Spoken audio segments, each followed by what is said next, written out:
7 বছর আগে ইসলামী ছাত্র শিবিরের পদ্মা মেঘনা যমুনার তীরে সঙ্গীতের মডেলিং করেছিলেন ঢাকা বিশ্ববিদ্যালয় শাখা ছাত্রদলের ধর্ম বিষয়ক সম্পাদক শরীফ উদ্দিন। এবার সেই নেতাকে স্থায়ী বহিষ্কার করেছে বাংলাদেশ জাতীয়তাবাদী ছাত্রদল কেন্দ্রীয় নির্বাহী সংসদ।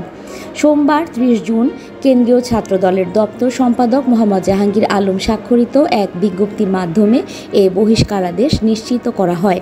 বিজ্ঞপ্তিতে বলা হয়, বাংলাদেশ জাতীয়তাবাদী ছাত্রদলের সভাপতি রাকিবুল ইসলাম রাকিব ও সাধারণ সম্পাদক নাসির উদ্দিন নাসির আজ এই সিদ্ধান্ত অনুমোদন করেন এবং জাতীয়তাবাদী ছাত্রদলের সব পর্যায়ের নেতাকর্মীদের সঙ্গে তার কোনো ধরনের সাংগঠনিক সম্পর্ক না রাখার নির্দেশনা প্রদান করেন।